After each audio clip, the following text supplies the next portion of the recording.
Pamilya sa 5 anyos nga namising niadtong Enero 1 sa kadagatan sa lungsod sa San Fernando ug lalawigan sa Bohol ang padayong nangalyupo nga ikita na unta ang bata. Atong sayran ang detalye sa live report ni Femari Dumabok. Fem, kumusta?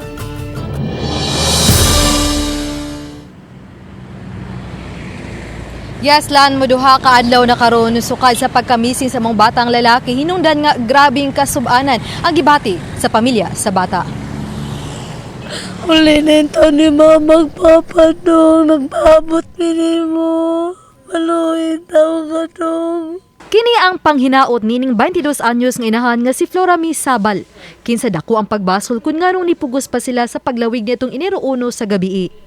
Tungod sa daghong mga baod, natikyaob ang gisakyan nilang motorized bangka sa kadagatan sa San Fernando ug sa lalawigan sa Bohol, pasado 8 sa gabii. Misangpot kini sa pagkahanaw ni Renz Kian Sabal. Gingong plano sa 24 ka mga pasahero sa motorized bangka nga motabok paingon sa Calapi, Bohol.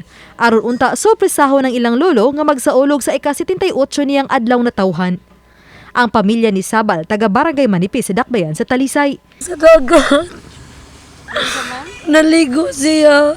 Ligo siya maayo. Sa oras rin na po dito nga? Uwan, sayo-sayo pa mga alas 4 kapin. Nga sige naman tuwan-uwan niya. Kusog ang unos ba o wala mi. Nagpaabot kami nga mulinaw ba. Moto pag mga alas 7, nilinaw-linaw naman. Nipadong mi nga to. Kami magdaw mga may nato mo. Matod sa inahan, nagingong kalit lang ni Unos, samtang gakugo siya sa usa ka buwan pa niyang anak nga masuso. Wagid niya kinibuhi hangtod nga naluwas sila. Samtang 5 anyos sinang anak nga si Renz Kian, ang anaa siyang amahan. Nga akong anak siguro Diyos mo na sinamuwag na mo. Iguptan mo siya siyang papa niya. Nagibungi ang papa ang ano ang iyang nakuptan bag na dili na akong anak. Mura siya ka nang gilamat ba? Dili mi masurinder ba? Hindi na mamakitaan. May tumatabangan mi. Ang kabanay sa bata ang nipadayag silang kaguulusab, kinsa nihulagway sa bata nga bibo kaayo. Suot pa ma'am, ay kay butan biya itong bataa ma'am. Ya, mas eskwela to. Dili man ang inahan may magatod na nang katuntaong mga iyaan sad ba. Na magbantay na siya to sa eskwela, butan, gugay ng bataa sad god. Nganong nilarga ko nung ang panahon dautan. Gimahay sila karon na wala naman ang kuan na hitabo naman.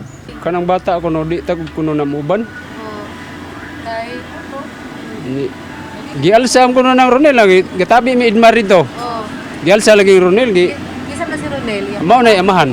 Sa advisory sa Philippine Coast Guard, gasigi pa ang search and retrieval operation.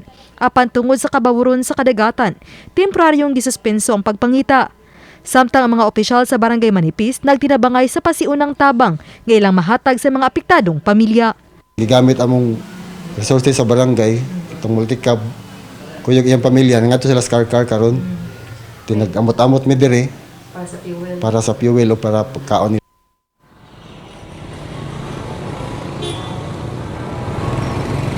Laan ang Philippine Coast Guard ang nipaalarma o niauhag sa mga mananagat o sa mga ninimuyo sa kabaybayunan sa probinsya sa Subo o sa silingang mga lalawigan sa pagbantay diya ng kadagatan kung ugaling mabangalan ang maong namising nga bata. Samtang kung mulinaw-linaw na usab ang kadagatan, murisyum gyudayon silang search operation ang Philippine Coast Guard. Lan? Okay, daghang salamat, Femari Dumabok.